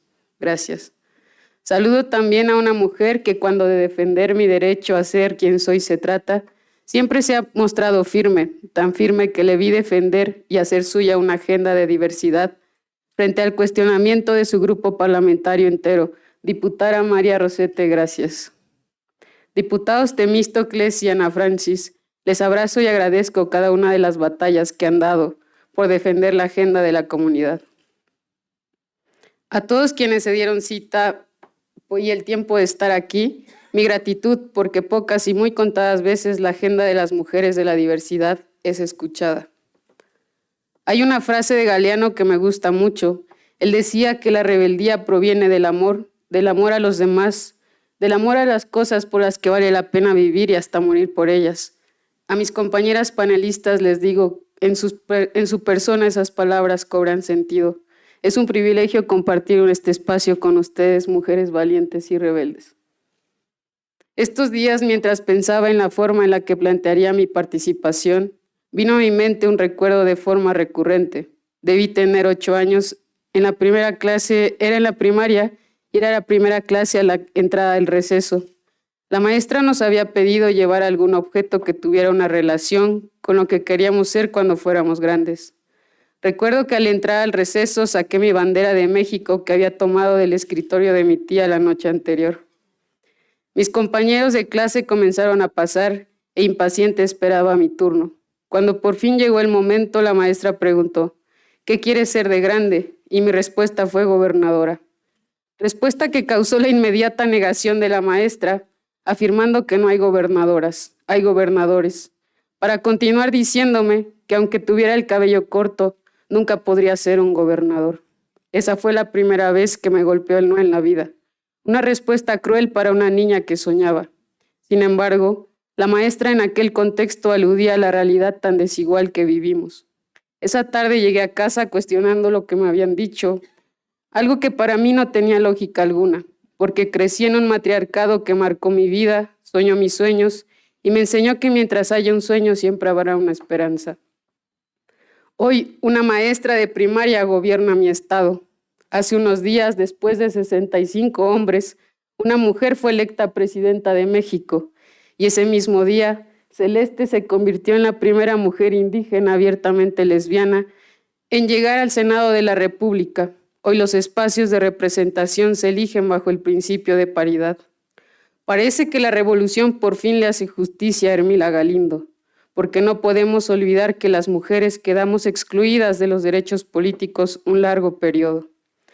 En 1955, la incorporación formal de las mujeres a la vida política trajo consigo el inicio de las grandes transformaciones en el sistema jurídico en materia de igualdad, la protección de la familia y el derecho a decidir libremente sobre el número de hijos hasta llegar al 2001, cuando se establece la prohibición de discriminación por razón de género, y finalmente en el 2014 en la Grande Reforma, con el reconocimiento constitucional de la paridad como principio.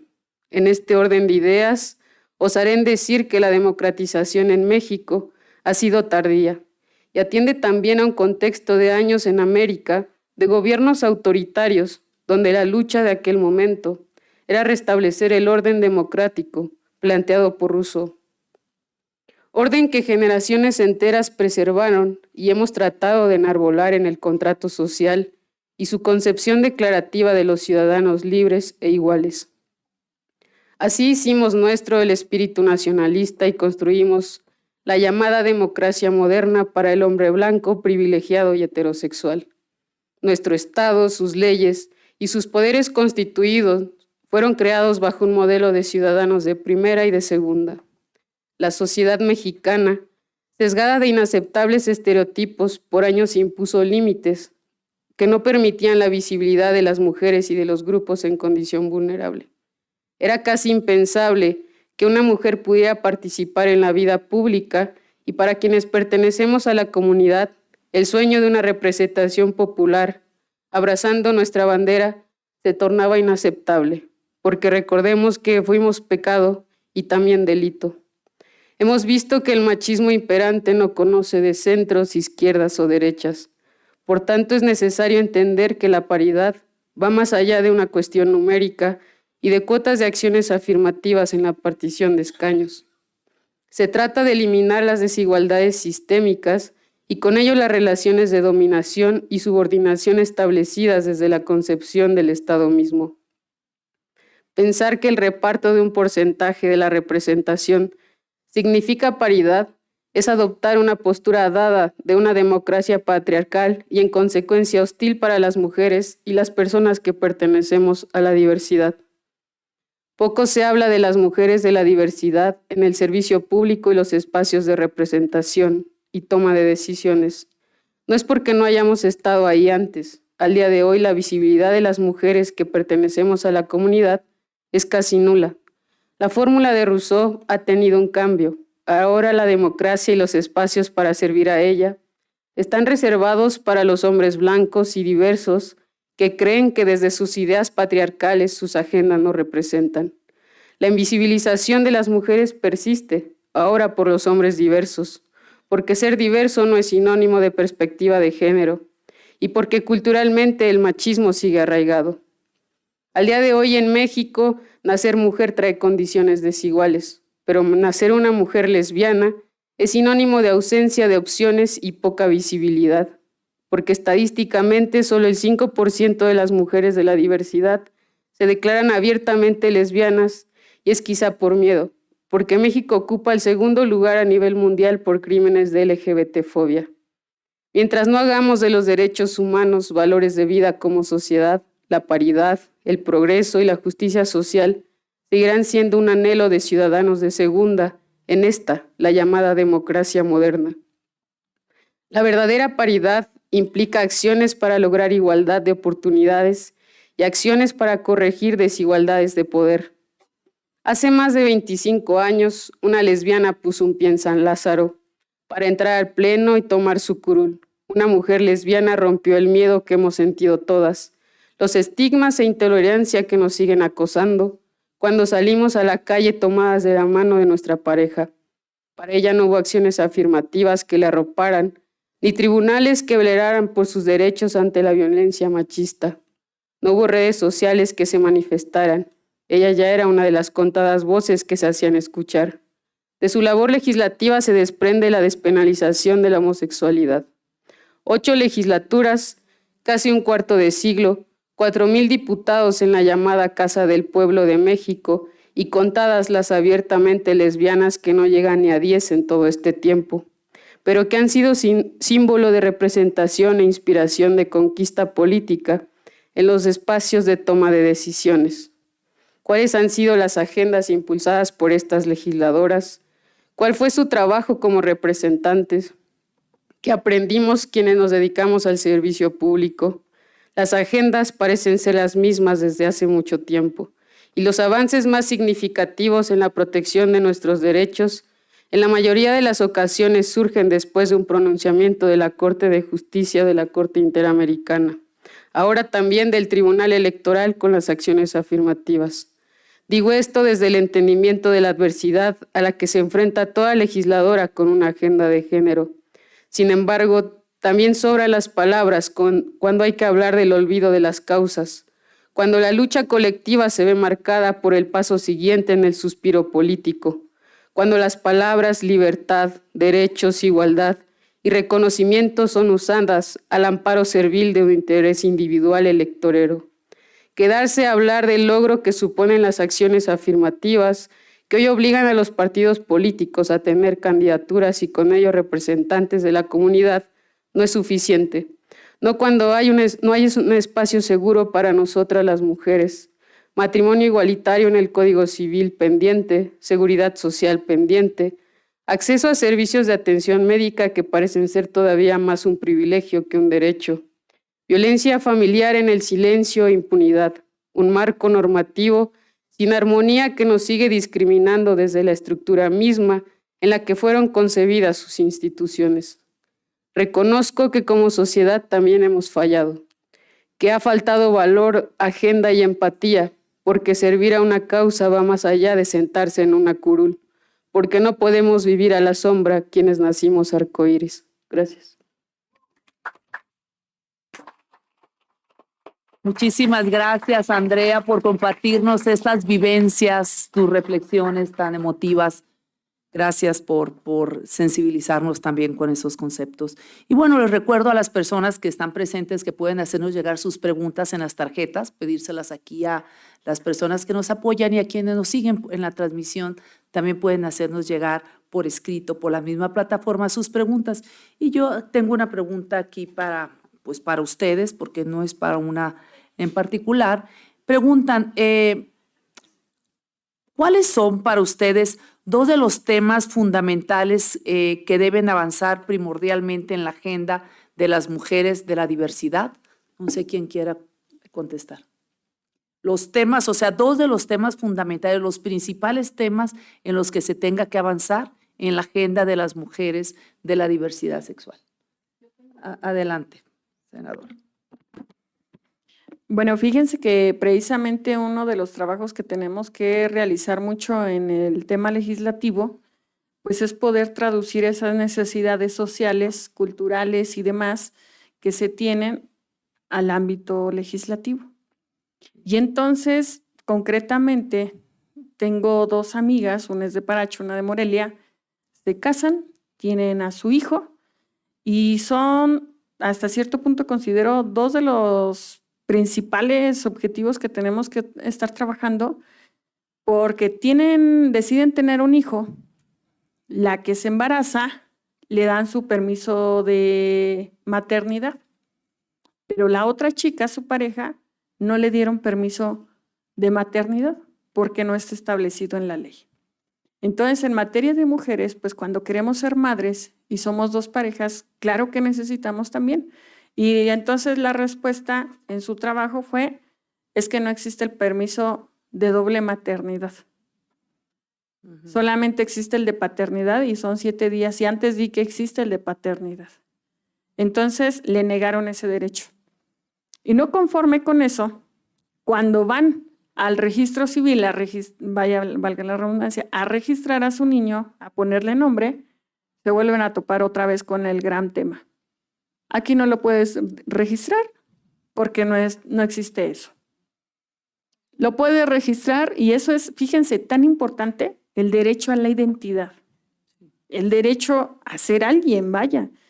Entonces, son como 2 en 1, que sin el uno, pues prácticamente no puede existir el otro, ¿no? Y que es muy lamentable porque al final del día tuvo que pedir días económicos y solamente le dieron 3. Es decir, un día antes del parto, durante el parto y un día después del parto. Entonces, desde mi óptica, considero que son 2 de los fundamentales. ¿Por qué fundamentales? Pues es al momento de nacer, ¿no? Claro. Muy bien, muchísimas gracias, Celeste. Y bueno, siguen la pregunta de cuáles son los temas pendientes. No sé si quieran comentar. Y inclusive también preguntan cómo apoyar a nuestras representantes desde la sociedad civil. Entonces, adelante, por favor, maestra Lolki. Sí, lo que menciona Celeste es súper importante y tiene que ver justo con este reconocimiento de las familias, ¿no? Está muy bien, o sea, el matrimonio civil igualitario ha sido un avance muy importante que además ha permitido no solo cambiar las leyes, sino también cobrar un lugar en lo social, ¿no? Ir cambiando pues ahí los prejuicios, los estereotipos. Sin embargo, por supuesto, la mayoría de las parejas del mismo sexo viven en concubinato, en unión civil. El hecho de que no exista ese reconocimiento como tal en las entidades federativas, en la mayoría, por supuesto, representa una situación que perpetúa la violencia y la desigualdad. Quiero poner un ejemplo. Hace años, cuando entró en vigor matrimonio, me llamó una lesbiana para decirme, oye, es que yo quiero casarme porque tengo tantos años, 7 años con mi pareja, y compramos una casa con su crédito, yo lo pago, o sea, yo aporto, está su nombre, y además ella la violenta, ¿no? La golpea. Y entonces, por supuesto, la había amenazado en muchas ocasiones y ella no quería separarse porque la iba a dejar sin nada, ¿no? Entonces, lo que me decía es, quiero casarme para tener derechos y poder divorciarme, ¿no? O sea, que alguien, en este caso el Estado, medie y no permita esas situaciones. Les comparto otra historia, una lesbiana que vivió 23 años con su pareja. Los últimos 5, su pareja era escritora, los últimos 5 años tuvo una esclerosis múltiple, y entonces quien la sobrevive se dedicó todo ese tiempo a cuidarla y vivían de la pensión por discapacidad que tenía esta persona. Cuando fallece, estamos hablando de 2,500 pesos. Cuando fallece, por supuesto, ella se queda sin ningún reconocimiento de los derechos que había, o sea, de lo que había construido con su pareja, ni siquiera por parte del Estado. Entonces, estamos hablando realmente de situaciones que en 2024 siguen estando cuesta arriba, en donde esas parejas de las que habla Celeste, de las que les compartí hace rato, con una sonrisa, como si fuera la mejor de las noticias, en los registros civiles les dicen, promueve un amparo porque no lo voy a hacer, ¿no? Como si cualquier persona conociera el procedimiento de un amparo, o como si cualquier persona pudiera costear lo que implica contratar los servicios legales, promover un amparo y esperar los tiempos diferenciados de la ley. Cuando tenemos una constitución política que garantice el principio de igualdad, los derechos humanos, o sea, todo esto, ¿y en dónde están las autoridades que no están armonizando las leyes, los códigos civiles y demás, y que delegan en el ámbito legislativo, ¿no? Pudiendo hacer determinaciones y acciones con base en el principio pro persona? Entonces, realmente ahí es en donde tenemos ese cuesta arriba, porque al ser un derecho humano, por supuesto, tiene un impacto en el trabajo, en la salud, en todas las implicaciones de la vida, ¿no? Entonces, reconocer a las familias es, por supuesto, dar estas certezas de bienestar, de protección, de prosperidad en muchos sentidos, ¿no? Y ahí me parece que sí estamos cuesta arriba, y que eso además, aunado a los estereotipos y a los prejuicios de algunos servicios médicos, se juega en contra de la salud de las lesbianas. Es decir, en lugar de que una lesbiana vaya de manera a manera de prevención, hacerse un estudio de mama, de Papá Nicolau, tal, lo que significa es que cuando lleguen al servicio es porque ya tienen cáncer, ya tienen un tumor, porque las instituciones en muchas ocasiones siguen atendiendo desde el prejuicio, y eso hace que las lesbianas a veces digamos, me la ahorro, ¿no? Entonces, creo que son 2 de los grandes temas que tenemos cuesta arriba.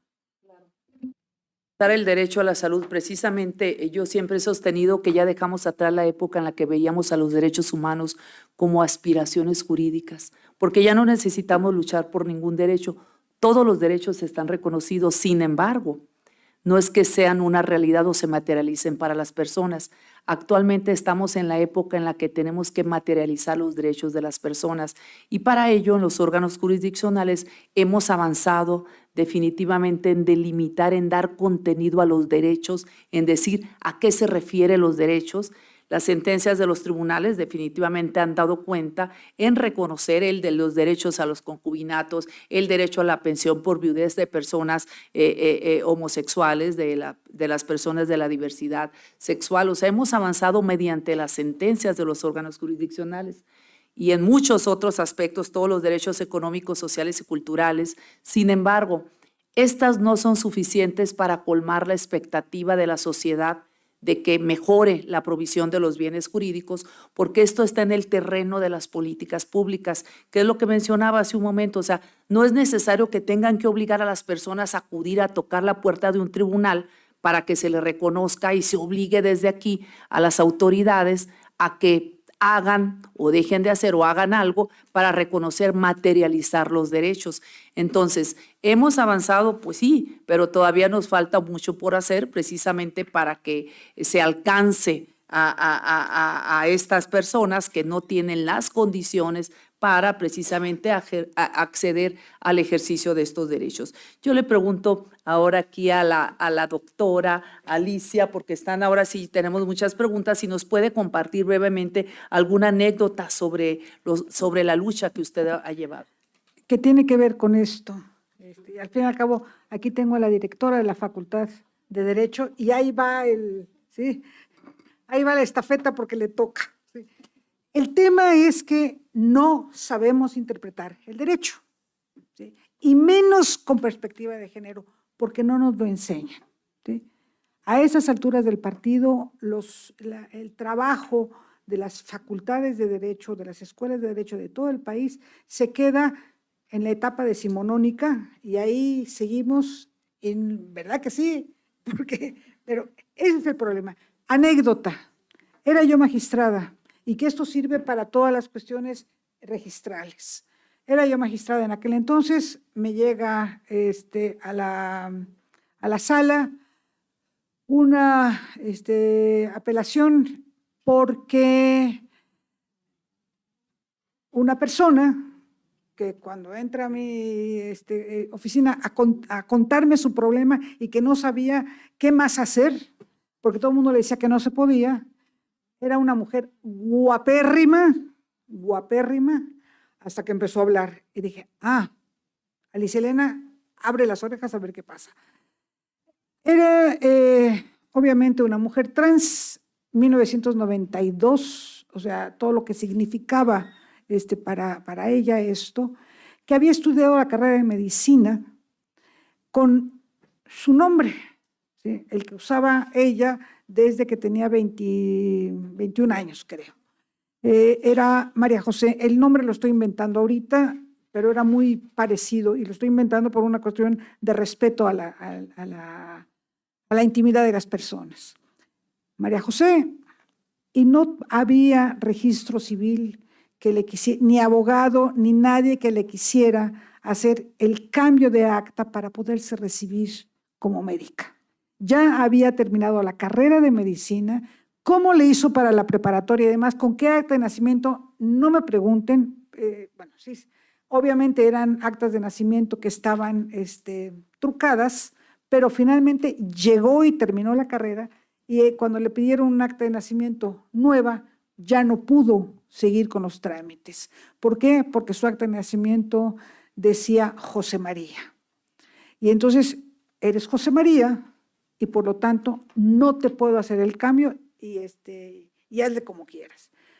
Lo que yo hice fue ordenar el cambio de nombre porque hay un artículo en el Código, había un artículo en el Código Civil, ahora ya están en otros lados estos artículos, que decía que las actas de nacimiento podían modificarse para adecuar la realidad que se vive al acta de nacimiento, ¿sí?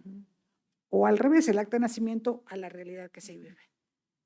Palabras claves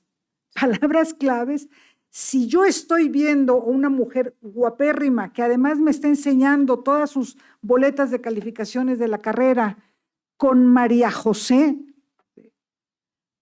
cámbienle el acta. Así de sencillo.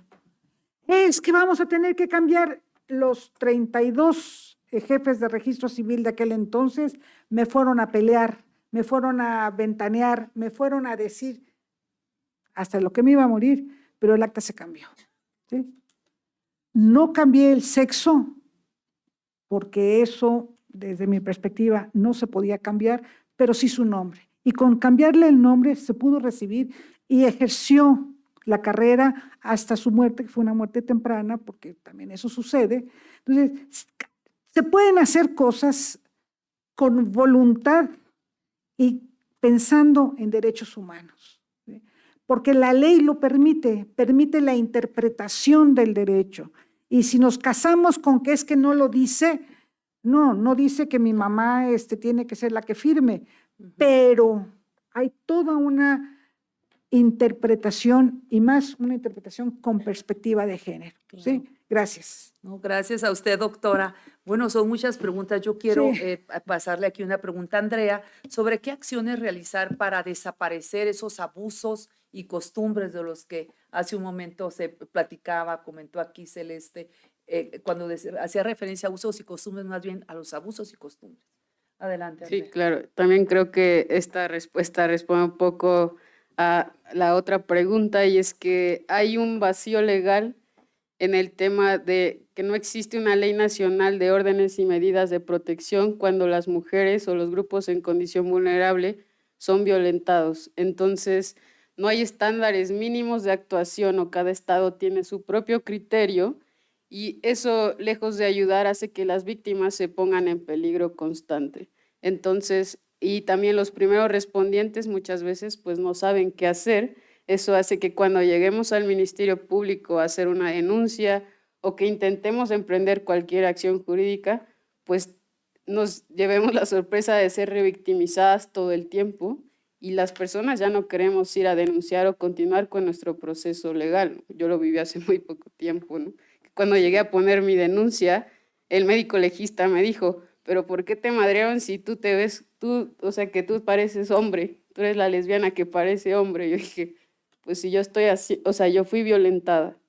Y claro, esta historia se repite con todas las mujeres que hemos ayudado, que cuando llegan a hacer estas denuncias, pues son revictimizadas y ya no quieren volver. Entonces hay una cultura de no denunciar o de no ejercer acciones jurídicas porque no creemos en nuestras instituciones. Sí. Y creo que es muy importante crear una ley nacional de medidas y órdenes de protección con estándares mínimos y básicos de actuación. Eso sí. Muchísimas gracias, Andrea. Efectivamente, hace un momento comentábamos de que es, digamos, desafortunado que las personas tengan que acudir a los órganos jurisdiccionales o inclusive las fiscalías a pedir medidas de protección, cuando las autoridades, desde el momento que conocen de alguna situación que pueda vulnerar un derecho humano, deberían de hacerlo. Ahí es donde yo vuelvo a insistir en la necesidad de que se capacite, se sensibilice a las autoridades para que desde el primer momento, el contacto que tienen con la sociedad, establezcan estas medidas. ¿Por qué? Porque los órganos jurisdiccionales sí nos hemos capacitado, y podría hablar de, pero no tenemos tiempo, ya son casi las 7, nos hemos capacitado para esto, para mediante las sentencias otorgar esas medidas de protección, de reparación integral, medidas de no repetición, o sea, anticiparnos cuando tengamos conocimiento de alguna posible violación a un derecho humano, precisamente para evitar algún daño irreparable. Pero desgraciadamente nosotros conocemos de violaciones a los derechos humanos que se dieron en el pasado.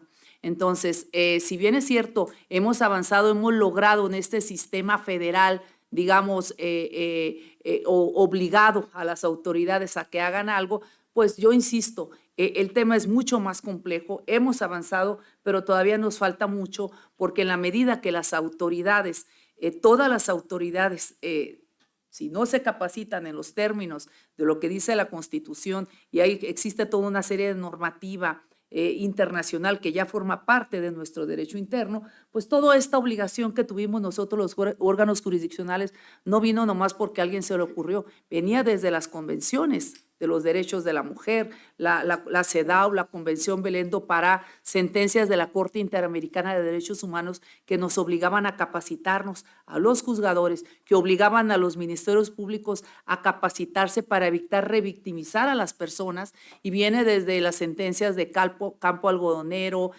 Valentina Rosendo Cantú, Fernández, Ortega y otros. Son muchas sentencias en las cuales, bueno, se nos ha insistido y se ha creado toda una doctrina obligándonos a esta capacitación y a aplicar o a interpretar las normas de modo que tengan ese efecto útil y se adecuen a la realidad, respondan a la realidad, que es lo que mencionábamos. Yo no quiero quitar mucho el tiempo porque ya de verdad es muy interesante, pero bueno, yo le preguntaría aquí a Celeste, ¿cómo se abordan los desafíos legales relacionados con la adopción a la crianza de hijos? Bueno, el tema de lo de la crianza de menores siempre es un tema como bastante conflictivo, y en ese sentido, y justo por eso hace un momento mencionaba la importancia de la educación sexual integral en todos los niveles de estudio. En la medida en la que aprendamos a hablarles a las y los niños sobre sexualidad, dependiendo obviamente de su etapa de crecimiento, pues vamos a tener mejores seres humanos, vamos a tener mejores niños, y digo mejores niños porque lamentablemente desde que estamos en esta etapa, pues surgen abusos sexuales o violaciones sexuales. Y entonces, al sufrir esto, evidentemente, este niño, esta niña, pues va a crecer con un trauma de por vida. A eso me refiero cuando hablo de mejores seres humanos, porque van a sentirse más libres, no van a sentir que traen un trauma de por vida, ¿no? Y por otra parte, pues definitivamente, y voy a ser muy, muy breve, pues es entrarle ya al tema legislativo de las adopciones entre personas homoparentales, que pese a que México fue uno de los países vanguardia en Latinoamérica para el tema de matrimonio igualitario, pues nos ganaron un poquito en Argentina, porque a la par de que se aprueba matrimonio igualitario, se aprueban las adopciones homoparentales. Pero no solamente eso, sino que al tener un código civil y familiar único en todo el país, pues se aprueba en todo el país. Mientras que allá surgió en 2010 todo en conjunto, acá apenas logramos en 2023 tener la mayor, no en este 2024, en este 2024 logramos apenas tener en los 32 estados de la República el matrimonio igualitario. Y todavía no hemos logrado entrarle al tema de adopciones. Entonces, sería eso, entrarle ya al tema legislativo para las adopciones entre parejas homoparentales. Claro, y nada más para recordar que precisamente cuando nosotros aplicamos la perspectiva de género, implica que tenemos la obligación de identificar en las leyes y actos de las autoridades o inclusive de particulares esos sesgos de géneros, los estereotipos. Por eso nos ponemos unos lentes de aumento para visibilizar, para identificar precisamente esas discriminaciones o esas violencias simbólicas que a veces pasan desapercibidas, se dan de manera oculta. Pero lo que queremos es precisamente quitar ese sesgo de género, porque las normas jurídicas, las leyes y la interpretación que se ha hecho del derecho tiene un sesgo de género. Me refiero a que fueron hechas con un enfoque androcéntrico, colocando al hombre, a las necesidades y derechos de los hombres como el centro del orden jurídico. Entonces tenemos que identificar que tienen ese enfoque, quitar ese sesgo androcéntrico y mediante medidas garantizar precisamente la igualdad. Hay una pregunta donde nos decían precisamente si garantizando la igualdad de género. Sí, precisamente estamos trabajando para garantizar la igualdad de género. Finalmente, el género es una construcción social, porque en un principio la CEDAW, que es la Convención para la Eliminación de todas las formas de discriminación contra las mujeres, establecía que la discriminación era por sexo, es decir, hombre o mujer. Después, en una de las resoluciones lo modificó por género, porque viene la construcción social arraigada o aparejada a los estereotipos que hacen precisamente reforzar esa discriminación hacia las mujeres. Entonces, estamos obligados a analizar no solamente el enfoque de género o enfoque interseccional cuando se incorporan varias categorías sospechosas como las que comentaban hace un momento, porque al final de cuentas son enfoques de derechos humanos. Entonces, esta obligación de hacerlo no nomás es de las autoridades jurisdiccionales, que de verdad hemos hecho lo propio en capacitarnos. Nos falta mucho, sí, pero hemos empezado a ver muchas sentencias, inclusive productos de eso, del que llamamos litigio estratégico de derecho público, sentencias que han venido a obligar a los otros poderes a hacer precisamente lo propio, es decir, a generar las políticas públicas. Yo, por último, le voy a ceder la palabra aquí a Lolkin, pero antes quiero agradecer los comentarios que nos hicieron Corina y Damián Alejandro y a las inquietudes que nos expresaron las personas a través de la plataforma por internet sobre la importancia de promover los derechos de las mujeres, de la diversidad sexual, por supuesto, y señalan la importancia de que se capacite a las maestras y maestros para que puedan educar, orientar a la niñez sobre esto, que es mucho de lo que comentaban. A mí me tocó participar en un evento con la SEP, precisamente donde ya se habla de aplicar la perspectiva de género desde los planes de estudio, sobre todo en la capacitación de los maestros. Por supuesto que es un desafío, es un reto, lo importante es que ya se está hablando de esto. Entonces yo le pasaría la última pregunta, porque tuvimos otras cuantas, pero más o menos se repiten aquí a Lol. Sí, muchas gracias. Justo preguntan si terminando con la hegemonía del patriarcado, todos los problemas de la comunidad quedarían resueltos. Bueno, desde luego, si pudiéramos reestructurar nuestra sociedad sin mirar, sin tener como parámetro la heterosexualidad como el tope hegemónico y ese mandato normativo, podríamos dar paso en un ideal a nuevas formas de masculinidades, a la libertad, a la igualdad. Sin embargo, bueno, realmente lo que estamos hablando es de una construcción cultural. O sea, eso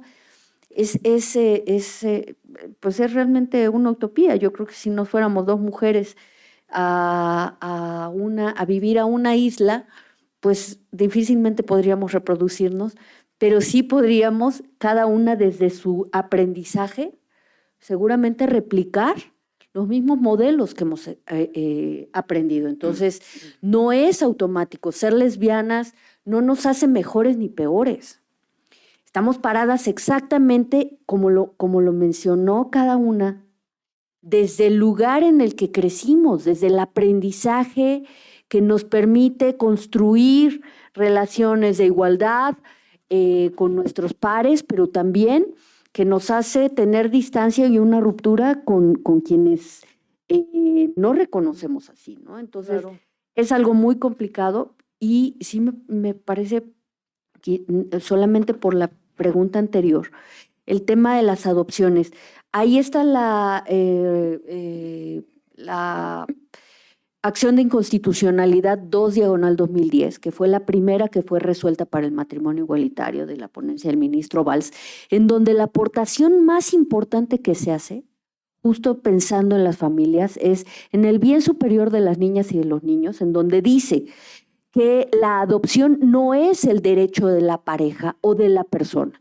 Primera, la adopción no está condicionada al estado civil.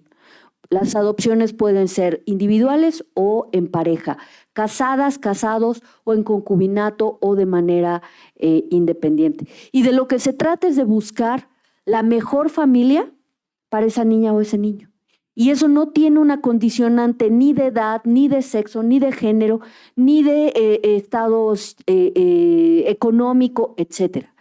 Pero también pensémonos que como sociedad seguimos pensando desde el machismo, el racismo, esta idea en donde casémonos, pero tengamos nuestros propios hijos, porque quiero que tenga los ojos de mi mamá, y quiero que sea de mi misma sangre, y quiero Y se convierte en comercio. Claro, y entonces realmente seguimos ponderando unos vínculos que son los mismos que hemos aprendido de esta sociedad heteropatriarcal, hegemónica, normativa, que nos ha venido aplastando y desigualando a través de la historia. Entonces, el cambio, realmente la transformación la tenemos cada una en su fuero interno y en la forma en la que nos relacionamos, tanto con nuestra familia, con nuestros entornos más cercanos y, por supuesto, en el ámbito laboral, que es en donde la mayoría de nosotros pasamos la mayor parte del tiempo. Entonces, pensémonos, ¿no? Sí. Y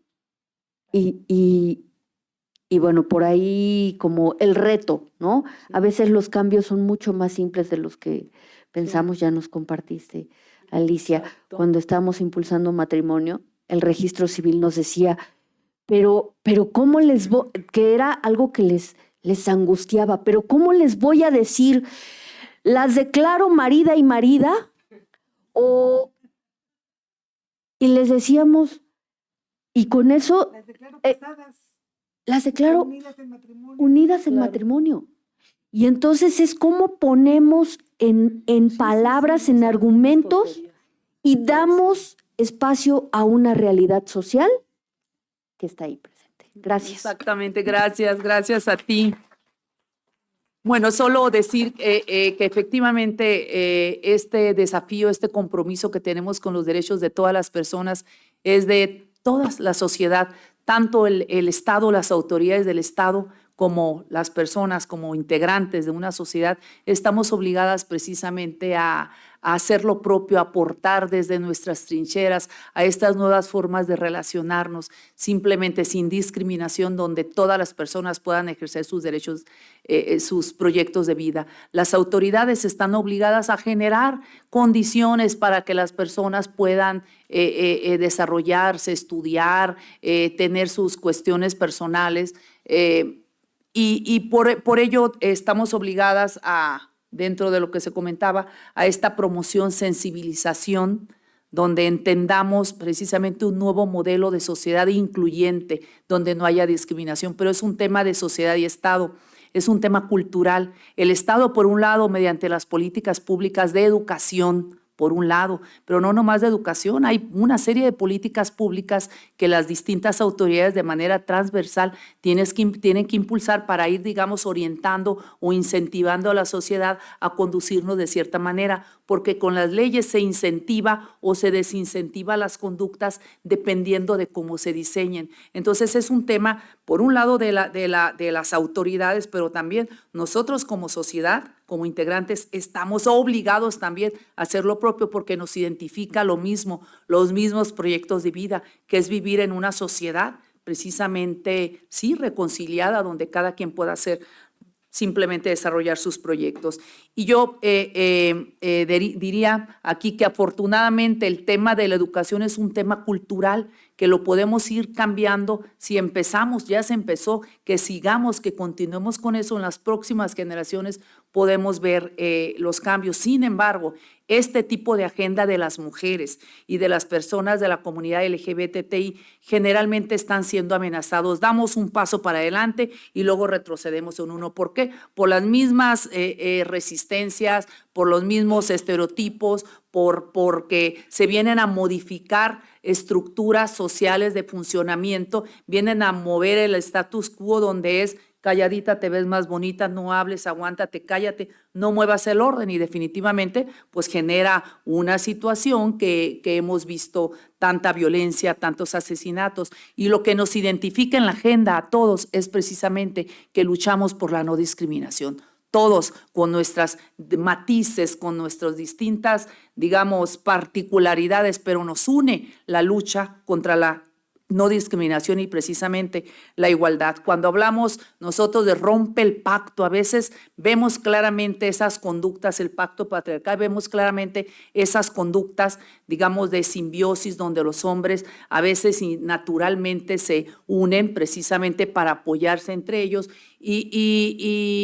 o guardan silencio cuando ven, digamos, una afectación, una violencia a una mujer. El día de hoy me platicaba la licenciada Cuatlicue Nieto, que es secretaria técnica de la comisión, gracias por hacer posible este panel, Cuatlicue, me platicaba un ejemplo donde muy fácilmente decimos, ¿cuándo? Que lo platicaba la doctora, todas las mujeres, por ser mujeres tenemos violencia, sí, de esas violencias simbólicas que se dan de manera oculta, que pasan desapercibidas. No me refiero nomás a los micromachismos, a veces se basan en la descalificación del dicho de la víctima, mira, o sea, hay muchas cuestiones, no quiero abundar mucho más, pero me platicaba un caso que es muy sencillito, donde una directora general, finalmente el personal que es subordinado a ella, pues no le reconoce, no le informa, no le avisa, inclusive tienen un chat y por ahí se filtran ciertos comentarios y viene ella identificando ya las violencias y me dice Cuatlicue que les dice, bueno,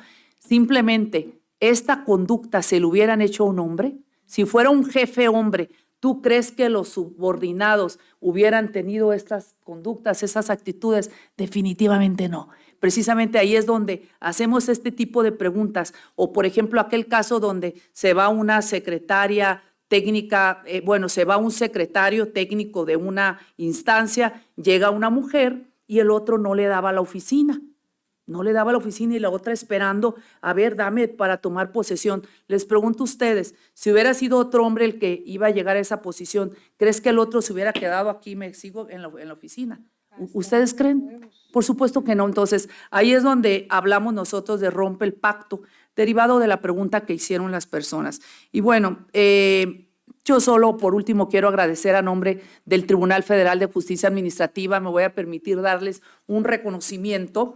En este caso, el Tribunal Federal de Justicia Administrativa, la Comisión para la Igualdad de Género de este tribunal otorgan el presente reconocimiento a la licenciada Celeste Asensio Ortega por su ponencia en el panel Los Derechos de las Mujeres en la Diversidad. Ciudad de México, 26 de junio de 2024, firma el presidente de este órgano jurisdiccional, magistrado Guillermo Valls Esponda, y la suscrita presidenta de la Comisión para la Igualdad de Género, Zulema Mosri. Muchísimas gracias, Felipe. Gracias. De la misma forma, entrego el presente reconocimiento a la maestra Lol King Castañeda, ya di lectura, es el mismo contenido. Gracias, maestra, por tus reflexiones, por tus lecciones y bueno, aprendimos mucho escuchándolas. Gracias por lo valioso de su participación. Bueno, aquí también a la doctora Alicia Elena Pérez Duarte y Noroña. También, doctora, gracias por la oportunidad que nos dan de escucharte, de hacernos partícipe de esta lucha, de tu aportación en los distintos ámbitos públicos y también privados. Gracias, doctora. Gracias. Y por supuesto, Andrea Gutiérrez, que has hecho posible este panel. Andrea, gracias a ti estamos aquí esta tarde reunidas. Realmente ha sido muy pues aleccionador, muy gratificante para nosotros escucharlas y tenemos que seguir hablando de esto porque realmente se nos fue como agua el tiempo y gracias a ustedes que están presentes por acompañarnos. Gracias, diputada, gracias, Ale, a todas ustedes, diputada también, y a las personas que nos acompañan por su atención y compromiso con los derechos de las mujeres. Gracias. Ay, interesante.